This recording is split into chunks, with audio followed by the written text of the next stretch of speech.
अवधूत चिंतन श्री गुरुदेव दत्त. कलियुगातील दत्तात्रेयांचे प्रथम अवतार म्हणून श्रीपाद श्री वल्लभ यांनी 13व्या शतकात जन्म घेतला. असे म्हटले जाते की समाजातील विकृती नाहीशी व्हावी, तसेच समाजाची घडी नीट बसावी, धर्माची आणि संस्कृतीची पुनर्स्थापना व्हावी या उद्देशाने श्री दत्तात्रेयांनी हा अवतार घेतला. त्यावेळी समाज अत्यंत दुर्लभ झाला होता. अशा वेळी इसवी सन 1320 मध्ये श्री दत्तात्रेयांनी श्रीपाद श्री वल्लभ अवतार धारण करून खूप मोठे कार्य केले. त्यांचा आयुष्यकाल 30 वर्षांचा होता. आंध्र प्रदेशातील गोदावरी जिल्ह्यातील पीठापुरी हे त्यांचे जन्मठिकाण. तिथून ते कुरवपूर या ठिकाणी गेले. श्रीपाद श्री वल्लभांनी त्यांच्या अवतार काळात अनेक अगम्य लीला केल्या. या अवतारानंतरच श्री दत्त संप्रदायाची भारतामध्ये अतिशय जोमाने वाढ झाली. श्रीपाद श्री वल्लभ यांना मानणारी मोठी परंपरा आंध्र प्रदेशाबरोबरच कर्नाटक आणि महाराष्ट्र तसेच संपूर्ण भारतात पसरली आहे. यामध्ये श्रीपाद श्री वल्लभ आणि दत्तात्रेय हेच आराध्य दैवत आहे. श्रीपाद राजम शरणम प्रपद्ये हा त्यांचा प्रमुख इष्टमंत्र आहे. आता आपण श्रीपादांनी भक्तांना सांगितलेली 12 अभयवचने बघूया.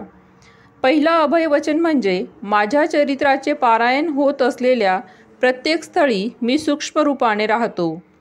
दुसरे अभयवचन मनोवाक काय कर्मना मला समर्पित असलेल्या साधकांचा मी डोळ्यात तेल घालून सांभाळ करतो. तिसरे अभयवचन श्री पीठिकापुरामध्ये मी प्रतिदिन माध्यान्हकाळी भिक्षा स्वीकारतो. माझे येणे दैव रहस्यच आहे. चौथे अभयवचन म्हणजेच सतत माझे ध्यान करणाऱ्यांचे कर्म मी ते कितीही जन्मजन्मांतरीचे असले तरी मी ते भस्म करून टाकतो. पाचवे अभयवचन म्हणजे अन्नासाठी तळमळणाऱ्यांना अन्न दिल्यास मी त्यांच्या दात्यास नक्कीच प्रसन्न होत असतो. सहावे अभयवचन मी श्रीपाद श्री वल्लभ आहे. माझ्या भक्तांच्या घरी श्री महालक्ष्मी तिच्या संपूर्ण कलेने प्रकाशित होत असते. सातवे अभयवचन तुमचे अंतःकरण शुद्ध असले तर माझा कटाक्ष सदैव तुमच्यावर राहतो. आठवे अभयवचन तुम्ही ज्या देवता स्वरूपाची आराधना कराल, ज्या सद्गुरूंची उपासना कराल ती मलाच प्राप्त होईल. नववे अभयवचन तुम्ही केलेली प्रार्थना मलाच पोहोचते. माझा अनुग्रह आशीर्वाद तुम्ही आराधिलेल्या देवतेच्या स्वरूपाद्वारे तुमच्या सद्गुरूंद्वारे तुम्हाला प्राप्त होतो. 10वे अभयवचन श्रीपाद श्री वल्लभ म्हणजे केवळ नामस्वरूप नाही, सकल देवता स्वरूप समस्त शक्तींचे अंश मिळून माझे विराट स्वरूप अनुष्ठानाद्वारेच तुम्हाला समजू शकेल. 11वे अभयवचन म्हणजेच श्रीपाद श्री वल्लभ हा माझा संपूर्ण योग अवतार आहे. जे महायोगी महासिद्ध पुरुष माझे नित्य ध्यान करतात ते माझाच अंश आहेत. 12वे अभयवचन म्हणजे तुम्ही माझी आराधना केली तर मी तुम्हाला धर्ममार्गाचा कर्ममार्गाचा बोध करतो. तुम्ही पतित होऊ नये म्हणून सदैव मी तुमचे रक्षण करतो. श्रीपाद श्री वल्लभांची कृपा संपादन करण्यासाठी आपल्यातील अहंकार पूर्णपणे नाहीसा झाला पाहिजे. ज्या वेळेस आपले काम, क्रोध, लोभ, मोह, मद, मत्सर या षडरिपूतून मुक्त होऊन शुद्ध होईल त्यावेळी स्वामींची कृपा होण्यास आपणास मुळीच विलंब होणार नाही. सृष्टीमधील प्रत्येक वस्तूमध्ये स्पंदन होत असतात. भिन्न भिन्न प्रकारच्या स्पंदनामुळे व्यक्तींमध्ये आकर्षण तर काहींमध्ये विकर्षण होत असतं. पुण्यकर्म, उत्तम आचार आणि विचारांनी स्थूल, सूक्ष्म आणि कारण देह यांच्यात पुण्यरूपी प्रकर्षण होत असतं.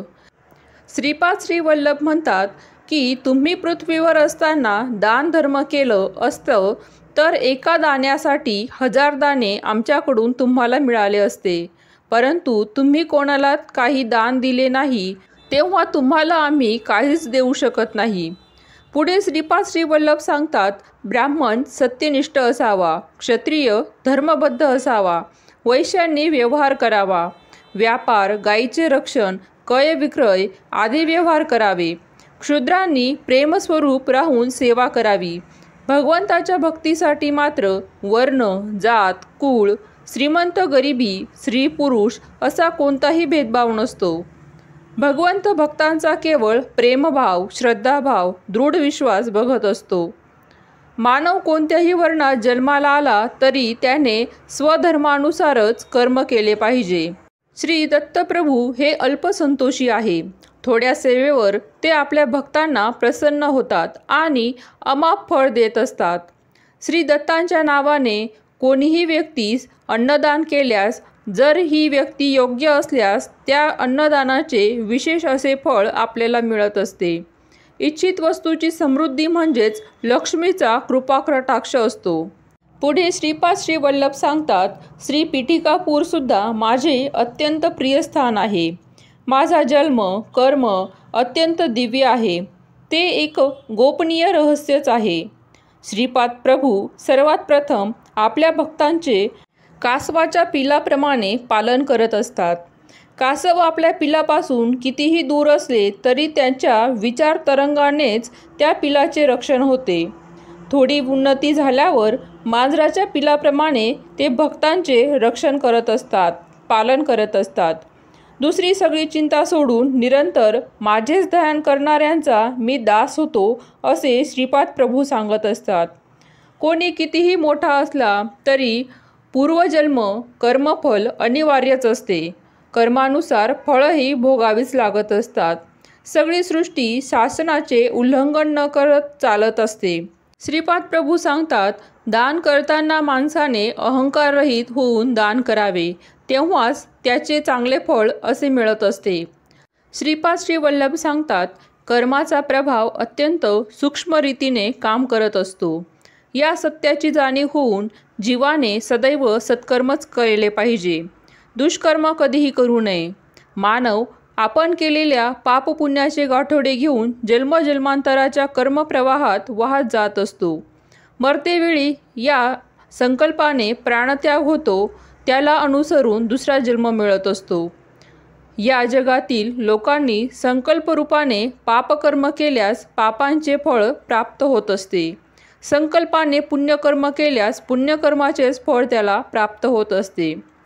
ज्या ठिकाणी नामस्मरण, भजन, कीर्तन होत असतं त्या ठिकाणी श्रीपाद प्रभू सूक्ष्म रूपाने संचारण करत असतात.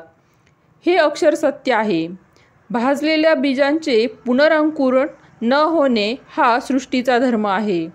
भाजलेल्या बीजांना पुनरंकुरण करणं हे सृष्टीकर्त्याचं शक्ती सामर्थ्य असतं.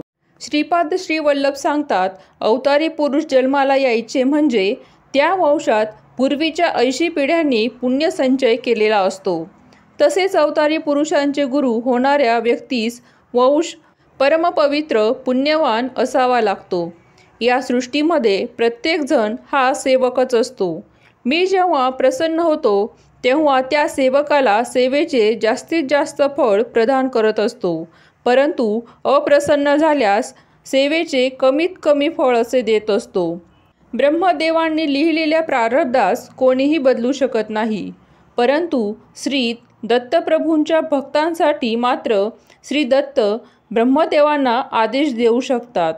श्रीपाद श्री वल्लभ आजही सूक्ष्मदेहाने खऱ्या भक्तांचे सर्वतोपरी रक्षण करत असतात, यात मुळीच संशय नाही.